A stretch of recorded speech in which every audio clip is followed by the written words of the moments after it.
Welcome back to the podcast. This is episode 98, the first video games episode for a while.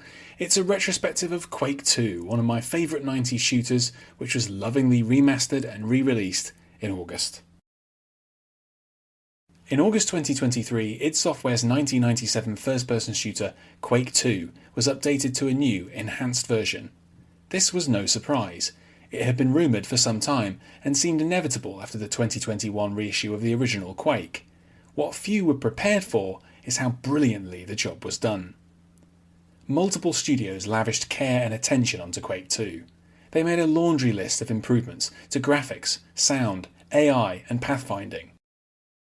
They added in both of the original expansion packs and a new PC port of the Nintendo 64 version of the game.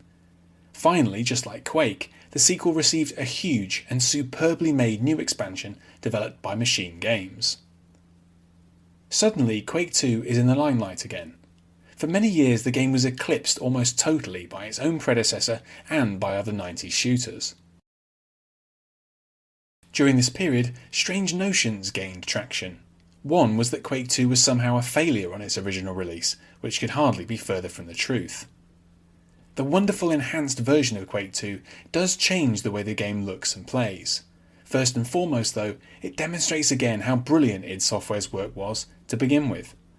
Today it should be clearer than ever that Quake II represents the pinnacle of the golden era of shooters, the heady days of the 1990s. Here we explore three aspects in which it was extraordinary back in the day and is better still in 2023.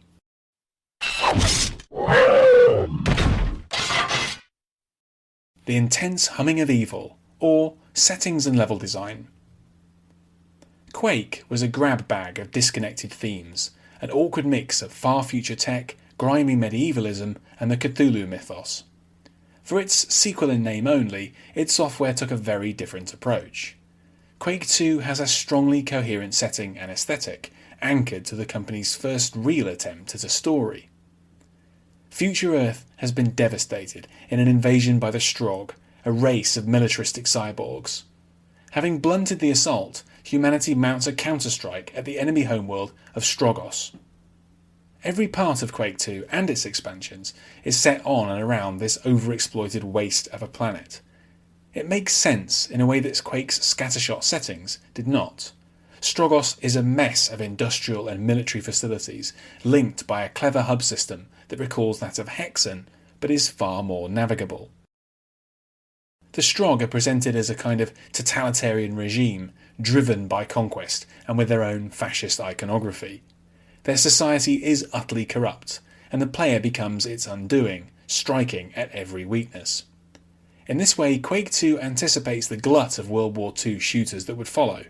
Factory, comms facility, echoing cave, spacebound freighter, bunker palace. The settings are more varied than Quake II ever got credit for. In level design, id Software struck a crucial sweet spot between the loose abstraction of earlier games like Doom and the fussy, mimetic realism of today's military shooters. Arguably, this was less a design choice and more a reflection of what id Tech 2 was suited for. Happily, the best of today's retro shooters now follow a similar path to Quake II. Their level designs are cohesive, but still imaginative.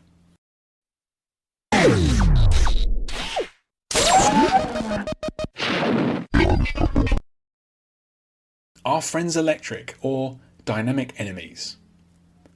All too often the enemies in 90s shooters are uninteresting.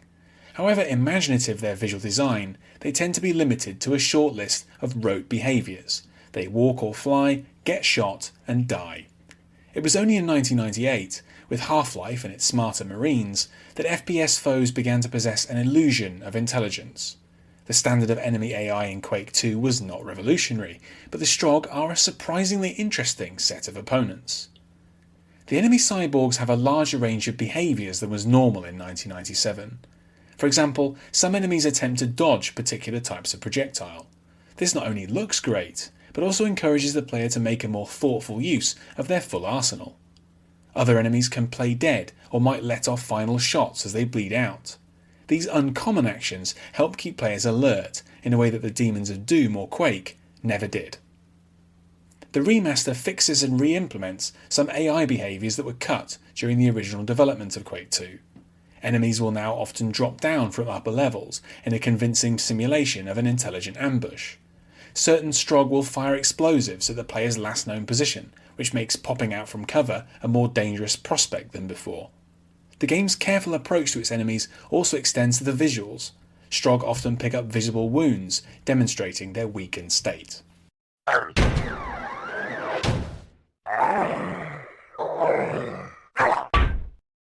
The sound of metal, or music and audio. The soundtrack to Quake II is surely one of the very best in any 90s shooter. In stark contrast to the dark ambience of the original Quake, the follow-up has a pulse-pounding heavy metal approach. Generally credited only to Sonic Mayhem, the soundtrack was also worked on by composers Bill Brown and Jur Sippolt. While the relentless Quad Machine is the best known piece, all of the music is perfectly suited to the game's one-man army ethos. The game's sound design is equally worthy of praise. The sound effects of Quake II are a crucial part of its atmosphere. They have a real gameplay purpose too, so distinct and recognisable that they always help guide the player's next move. Hearing the unique metallic clank of a Strogg grenade bouncing or an Iron Maiden reloading their rocket launcher means it's time to make a move. The way that Quake II handles sound was also revamped in the remaster. The game now supports a much larger number of voices, and its handling of different materials is greatly improved, which gives different types of spaces their own distinct sound. On release in 1997, Quake II was arguably the best shooter money could buy, and its generally rapturous reviews reflected this. Its reign was brief, however. Quake II was essentially the traditional conventional FPS made to a fantastic standard. However, it was released just on the cusp of seismic change in the genre. Within the following 11 months, first Unreal and then Half-Life were released.